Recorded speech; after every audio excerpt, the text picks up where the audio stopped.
Captain Ellie Morgan was having an absolutely stellar day until the aliens showed up.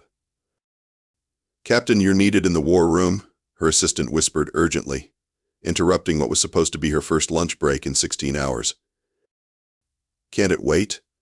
I've only had 3 bites of this sandwich, and it's the first thing I've eaten since those cardboard protein bars at 04000.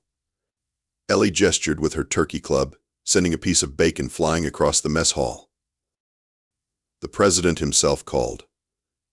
Her assistant looked around nervously before leaning in, a spaceship hovering over the UN headquarters.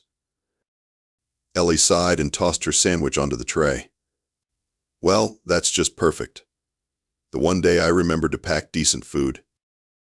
20 minutes later, Ellie stood in a room full of panic-stricken government officials watching a giant hologram of what looked like a bipedal lizard in a sparkly jumpsuit. "People of Earth. Matabi," the alien announced with unmistakable condescension. "I am Ambassador Krellax of the Galactic Council. After careful observation of your quaint little civilization, we have decided to offer you the opportunity to join our intergalactic community as a Category 7 developing species." One of the generals leaned over to Ellie. "Is that good?" Ellie raised an eyebrow. "I'm guessing by that outfit, no." The alien continued.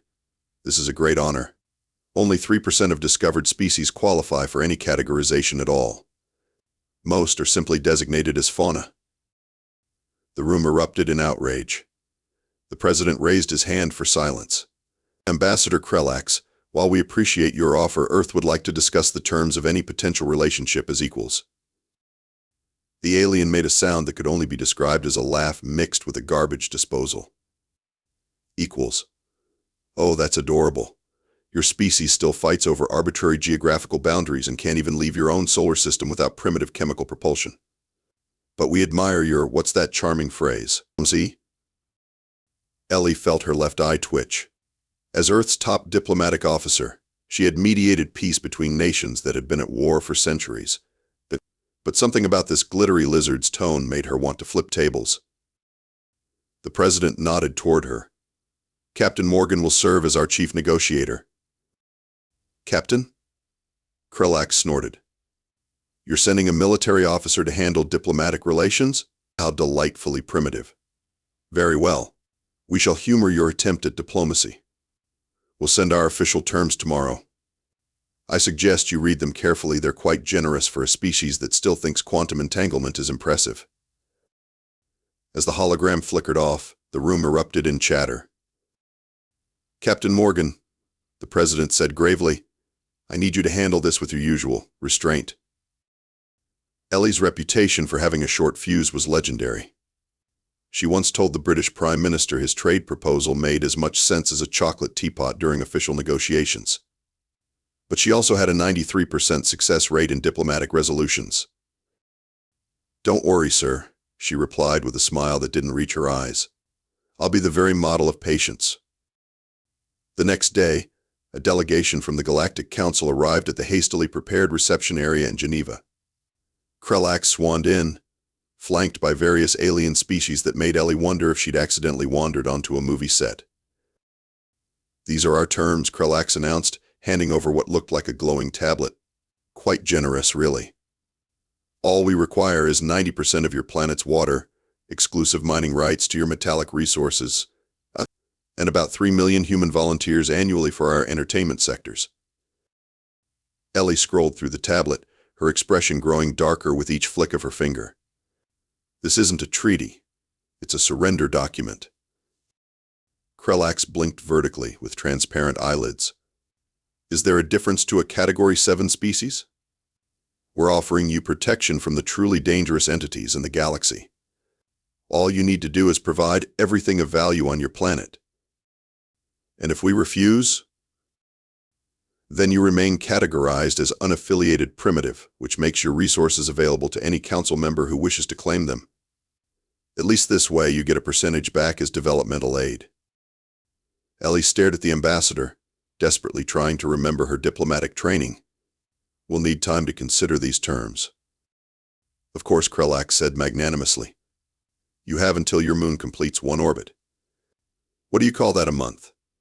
So adorable how you still measure time by your planet's natural satellite. As the alien delegation departed, Ellie's assistant leaned in. They can't be serious, right? Ellie crushed the stylus she'd been holding.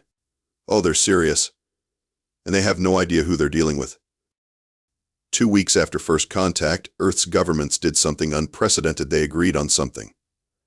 The United Terran Response Team was formed with representatives from every nation, united by the common goal of not becoming the galaxy's newest servant class. So, Ellie said, looking around the conference table at her hand-picked team of unconventional diplomats, many ideas that don't involve immediate surrender or all-out war against a civilization that can apparently fold space? Dr. Marcus Wong, Nobel Prize-winning physicist and part-time stand-up comedian, raised his hand. We could try to impress them with our understanding of physics. I've been studying their ship's energy signatures, and I think I've identified some inefficiencies in their propulsion system. Ellie nodded. Good, what else? Dmitry Petrov, former Russian chess grandmaster and current cybersecurity expert, leaned forward. Their communication protocols are surprisingly vulnerable. They've been broadcasting in the open, probably assuming we're too primitive to intercept or decode their signals. That's a start, Ellie said. Anything else? Maya Okafor, the team's cultural anthropologist, cleared her throat. I've been analyzing their body language and linguistic patterns. There's something odd about how they interact with us versus how they interact with each other. I think they're putting on a show. They're not nearly as unified as they want us to believe. Before anyone could respond, the room's screens lit up with an incoming transmission. Ambassador Krellax's face filled the display, somehow looking even more condescending than before. Captain Morgan, the alien said, I hope you're making progress with our generous offer. However, the Qlari Empire, the dominant faction of our council, has decided to expedite matters.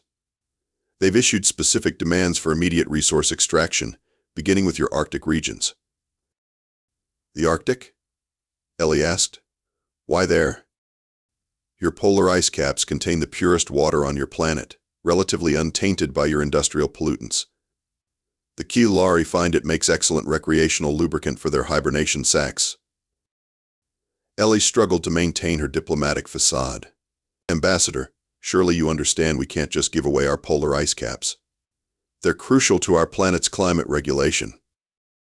Krellax made a dismissive gesture with 3 of his 7 fingers. You can keep, let's say, 10%? That should be sufficient for your needs. Now, about the paperwork. Paperwork? Ellie interrupted. Oh yes, there's quite a bit of it. Form GC 7743B for planetary resource appropriation, Declaration T9 for indigenous species displacement, the Environmental Impact Suppression Waiver 22X. For the next 20 minutes, Krellax detailed the bureaucratic nightmare required for the honor of having Earth's resources stripped away. The list of forms, subforms, appendices, and declarations would have made the most hardened tax accountant weep. And finally, you'll need approximately 3.2 million signatures from your species, representing at least 0.04% of your population, on the consent to categorical subordination document. Don't worry, we've provided space for thumbprints for those who can't write. The screen went blank. The room was silent for a full minute. Did he just? Dmitry began. Yep, Ellie confirmed. And we're supposed to. Apparently. Pig. Dr. Wong removed his glasses and pinched the bridge of his nose. Please tell me we're not actually considering this. Of course not, Ellie said, standing up. But we need time. Time to understand their technology, their politics, and their weaknesses. So we're going to do what humans do best in situations like this. Start a war? Dmitry suggested. Post memes about it? Maya offered. No, Ellie said with a grim smile. We're going to be a bureaucratic nightmare right back at them. Outside the secure conference room, public opinion was rapidly shifting. What had begun as excitement over alien contact quickly soured as details of the Galactic Council's offer leaked to the press. Protests erupted globally, with signs ranging from Earth is not your water cooler to the more direct go-home space lizards. The internet predictably responded with a tsunami of memes. Ambassador Krellax's face was photoshopped onto everything from used car salesmen to infamous dictators. Not a Category 7 trended worldwide for weeks. For once, humanity was united in collective irritation. 6 months passed in a blur of negotiations, demonstrations, and increasingly tense diplomatic exchanges. The Galactic Council's patience was visibly wearing thin, largely because Earth's diplomatic team had developed a talent for finding loopholes in alien bureaucracy. "What do you mean we need to resubmit the resource appropriation consent form?" Krellax sputtered, his scales turning an interesting shade of purple.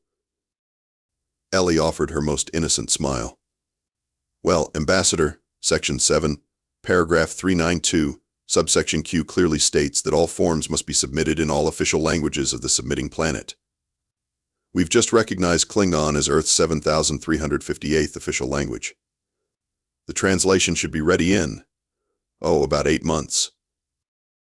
The meeting room they now used had become a familiar battleground.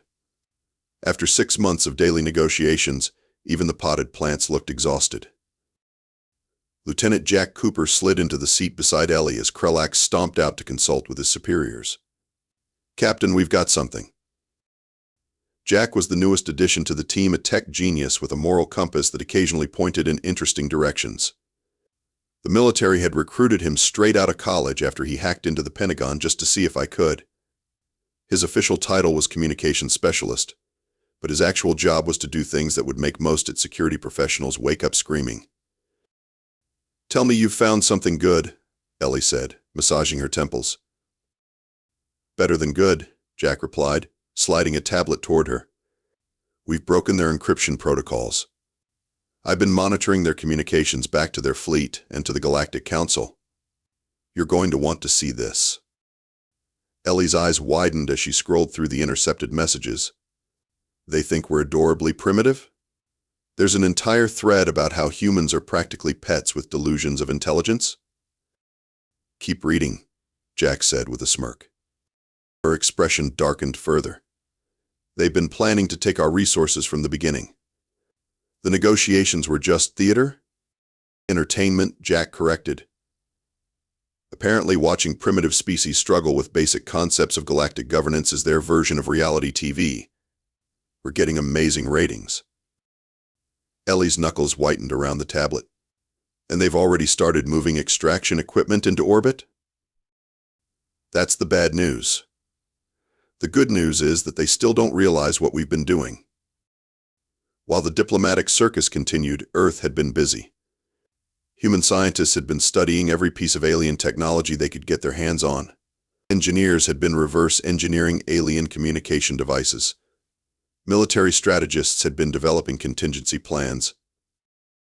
Most importantly, they'd been watching and learning. The aliens, convinced of their technological superiority, had grown careless. They left devices unattended, spoke freely in front of humans, and generally behaved like adults, ignoring the children at the grown-up table. "Some of the council factions are getting nervous, though," Jack added. "The Vixari delegation filed a report suggesting that humans might be more adaptable than initially assessed. They noticed how quickly we've been picking up their language and technology." "Anyone backing them up?" The NX Science Guild submitted a study on human learning curves. It's been largely ignored, but they're worried. Their conversation was interrupted as Krellax stormed back into the room, followed by his aides.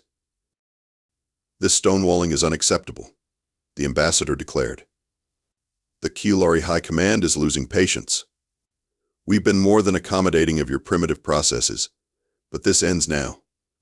You have 48 Earth hours to sign the final agreement." Ellie stood slowly, her diplomatic mask firmly in place. "Ambassador, we're still working through the procedural requirements that your own council established. If you could just—" "No more procedures." Krellax slammed a clawed hand on the table. "No more delays. The Qlari will have their resource rights."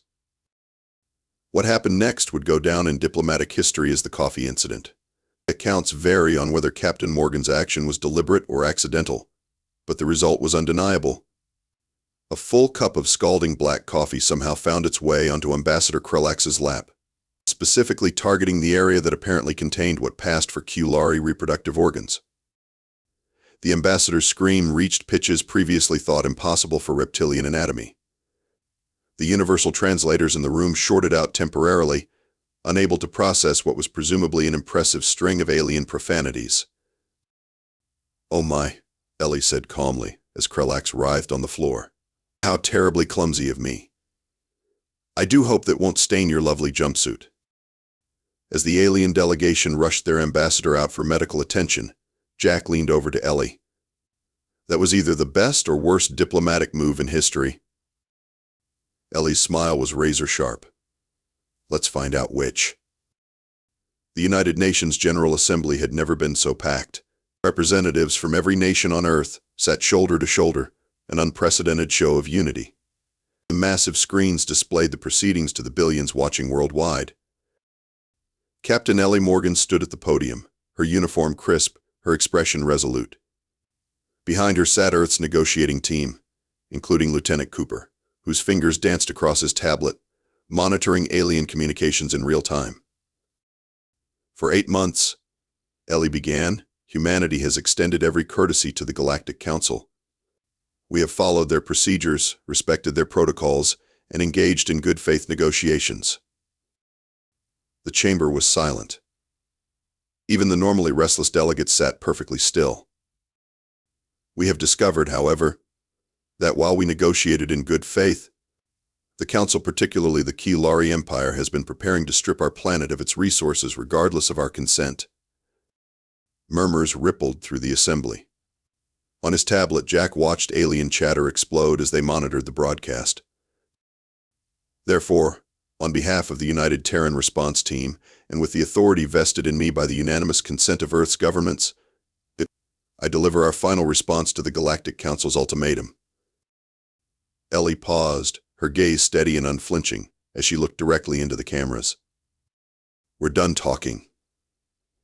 "So..." The chamber erupted in applause and cheers.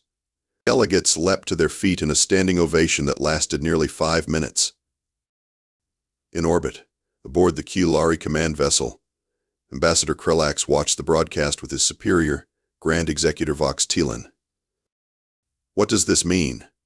the Grand Executor demanded. "Are they surrendering?" Krellax, still walking with a slight limp from the coffee incident, nodded eagerly. "It must be. They've finally realized the futility of resistance. We're done talking clearly means they're done trying to negotiate terms and are accepting our authority." "Excellent," Vox Telan purred. "Prepare the victory ceremony.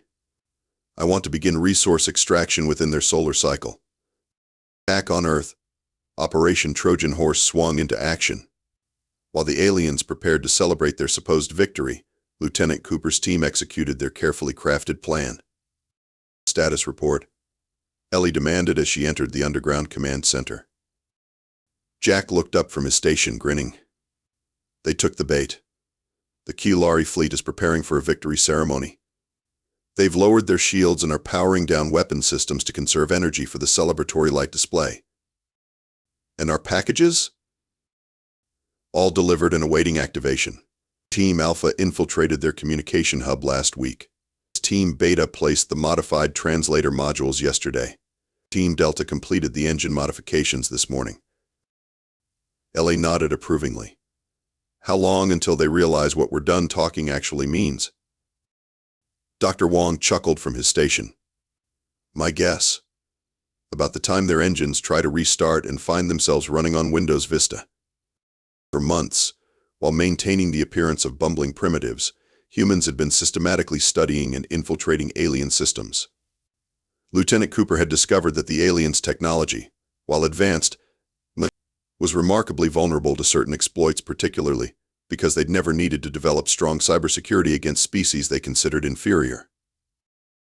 "The beauty of it," Jack explained, "is that they're so convinced of our technological inferiority that they've been leaving everything unlocked. It's like they're still using password as their password." On the main screen, they watched as the Qlari fleet assembled in Earth orbit, preparing for their victory display. Ships arranged themselves in formation, powering down weapon systems and diverting energy to exterior lighting arrays. "Commence Phase 1, Ellie ordered. Jack's fingers flew across his console. "Executing now." Across the Qlari fleet, communication systems suddenly switched to an Earth-based protocol that their systems couldn't decrypt. Ship-to-ship coordination collapsed instantly. "Phase 2, Ellie commanded. "Universal translators now running our modified software," Maya confirmed. "All Qlari communications will be translated according to our creative interpretation." Throughout the fleet, confusion spread as commands were mistranslated into nonsense or, worse, into their opposites. Orders to maintain position were received as instructions to reverse thrust. Requests for status updates were translated as insults about superior officers' parentage. "And now," Ellie said with satisfaction, "Phase 3. Jack pressed a final key with a flourish. Engine override protocols activated. The modified code that human technicians had secretly installed in the Qlari propulsion systems activated simultaneously across the fleet. The aliens had never thought to check for tampering after all. What could primitives possibly understand about their advanced technology? Quite a lot, as it turned out. As the Qlari prepared to announce Earth's submission to the galaxy, humanity revealed just how much they'd learned during those months of pointless negotiations. The Galactic Council's emergency session was not going well. "What do you mean? The fleet is compromised?" demanded High Counselor Zex Praxis, his tentacles writhing in agitation. "They're facing a Category 7 species." Ambassador Krellax, now thoroughly regretting his assignment to Earth, tried to explain. "Somehow the humans have modified our systems. Our ships are responding to their commands rather than ours. They've effectively hijacked our entire fleet." The council chamber descended into chaos as representatives from dozens of species shouted over each other. The Qlari delegation was particularly vocal, demanding immediate military action against the uppity primates. The uproar halted abruptly as the chamber's main doors slid open. Captain Ellie Morgan strode in, flanked by Lieutenant Cooper and Dr. Wong. They were notably unarmed, yet moved with the confidence of people who knew something no one else did. "How dare you interrupt a council session?" Zex Praxis bellowed. "This chamber is for members only." "Oh," Ellie said with a smile, "we're not interrupting. We're conducting a hostile takeover."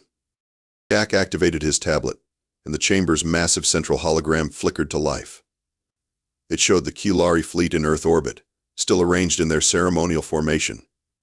Then, one by one, the ships began to power down completely. "What have you done?" Krellax whispered. "Nothing permanent," Jack assured him. "Yet." "Jaline." Ellie stepped forward. "For the past 8 months, while you've been laughing at our primitive attempts at diplomacy, we've been studying your technology, your politics, and your weaknesses. You left your systems unprotected because you couldn't imagine we'd understand them. You spoke freely in front of us because you thought we couldn't possibly learn your languages so quickly." Dr. Wong picked up the explanation. "Your ships run on a quantum-based operating system that's elegant but, frankly, hasn't been updated in what we calculate to be about 300 years. You never developed protection against certain types of cyber attacks because you've never encountered a species that was both technologically inferior and exceptionally adaptive." "Congratulations," Jack added with a smirk. "You're the first." The council members watched in stunned silence as the hologram showed human technicians freely boarding the disabled Qlari vessels. "Your ship's systems are now running on what we call human firmware," Jack continued. "You'll find they work better than before. We fixed that annoying lag in your quantum processors and patched that embarrassing security hole in your communication arrays."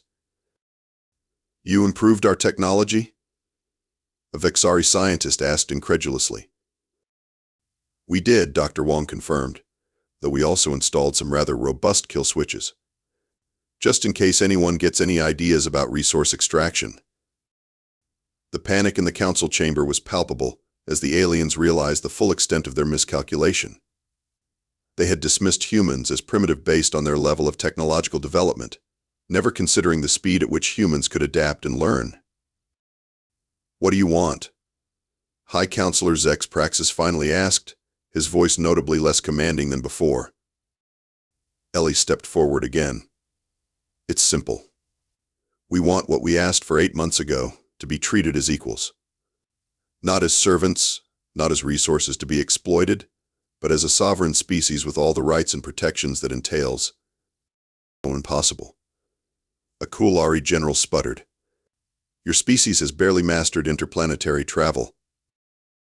And yet, Ellie countered, "We've mastered your fleet in less than a year. Imagine what we could do as allies instead of subjects." The council chamber grew quiet as the implications sank in. The humans hadn't just defended themselves, they'd completely reversed the power dynamic. Perhaps Zex Praxis said carefully, "We should renegotiate the terms of Earth's admission to the galactic community." Jack leaned over to Ellie and whispered, "I think that's alien for Uncle." 1 year after the infamous "we're done talking" declaration, the Galactic Council looked very different. For starters, it had relocated from the Kulari homeworld to a neutral space station jointly designed by 17 species, including humans. Captain, now Ambassador Ellie Morgan, sat at the circular table as an equal among the council representatives. The Earth seat, once considered an impossibility, was now one of the most influential positions in galactic politics. The trade agreement with the NX Tiri passes with a majority vote, announced the council moderator, a position that rotated monthly between member species. Ellie nodded in satisfaction. The agreement would bring revolutionary medical technology to Earth in exchange for something humans had in abundance: creativity. Earth's art, music, literature, and philosophy had become surprisingly valuable commodities in a galaxy where most civilizations had evolved along strictly practical lines. As the session adjourned, Ambassador Krellax approached Ellie. Their relationship had evolved from antagonistic to something approaching grudging respect. "Ambassador Morgan," he said with a formal bow, "the Kulari High Command has reviewed Lieutenant Cooper's proposals for our fleet's propulsion systems. They are impressed." Ellie suppressed a smile. "Jack will be pleased to hear that. He's been working on some additional modifications that might interest them." After the Galactic Council had accepted Earth's terms for membership, Lieutenant Cooper had been appointed as Earth's chief technology liaison. His unconventional approach to alien technology had revolutionized interstellar travel. The Cooper Drive, as it had been dubbed, reduced travel time between systems by 60% while using 40% less energy. The Kulari, once the dominant force in the galaxy, had found themselves in an uncomfortable position. Their category system had been abolished, replaced with a more equitable framework that recognized different types of contributions to galactic society. Under the new system, the Kulari's aggressive resource extraction policies had earned them probationary status, effectively what they had once classified as Category 7. The High Command also wishes to inquire about the conditions for having certain restrictions lifted from our fleet operations, Krellax added carefully. Ellie knew he was referring to the control systems humans still maintained over the Kulari military vessels. "That will be decided at the next Security Council meeting. I suggest your representatives come prepared to discuss resource reparations to the affected worlds." Krellax's scales flushed slightly, but he nodded. "Of course, Ambassador." As he walked away, Dr. Wong joined Ellie. "Still can't believe we pulled this off," he mused. 1 year ago, they were planning to drain our oceans for recreational lubricant. "Humans have always been good at defying expectations," Ellie replied. "We just needed the right motivation." They walked together toward the station's observation deck, where Earth was visible as a blue-green jewel against the darkness of space. Around it orbited a growing collection of ships and stations, the beginnings of humanity's expansion into the stars. "You know what the best part is?" Ellie said, gazing at her home planet. "None of this would have happened if they'd just treated us with respect from the beginning." "Cosmic karma," Dr. Wong agreed. "Speaking of which," Ellie continued, "have you heard the latest galactic slang? Apparently, when someone makes a catastrophic diplomatic error, other species now say they've pulled a Kulari." Dr. Wong laughed. "And I've heard that to humans something means to solve a problem in a way no one expected. The observation deck was filling with representatives from across the galaxy. Many nodded respectfully toward Ellie, a far cry from the condescension of their first encounters. Lieutenant Cooper joined them, his tablet as always in hand. "Ambassador, you'll want to see this. The Vixari have approved our joint research initiative." "Excellent," Ellie said. "That's the third approval this week." And Jack added with a grin, "There's a rumor going around that the Galactic Education Guild is adding Earth languages to their core curriculum. Apparently our idioms are fascinatingly illogical yet contextually precise." Ellie smiled broadly. Not bad for a species that was supposed to be providing entertainment sectors with volunteers. As they stood together watching the stars, a small alarm chimed on Jack's tablet. He checked it and burst out laughing. "What?" Ellie asked. "Remember how I told you I left a little surprise in the Q-Lari Central database? The one that would activate exactly 1 year after our takeover?" "Jack," Ellie said warningly, "what did you do?" "Nothing harmful," he assured her. "I just programmed all their formal diplomatic communications to end with a human phrase I thought captured the spirit of our relationship." "Which is?" Jack showed her his tablet screen, where a Q-Lari diplomatic message was displayed. At the bottom, in perfectly formatted Q-Lari script, were the words, "Humanity? Yeah." Ellie's professional demeanor cracked as she dissolved into laughter. Across the galaxy, confused Q-Lari diplomats were sending this sign-off to every species in the Council, completely unaware of its meaning. Some lessons, it seemed, took longer to learn than others. But humanity had all the time in the world now, and a galaxy full of stars to explore.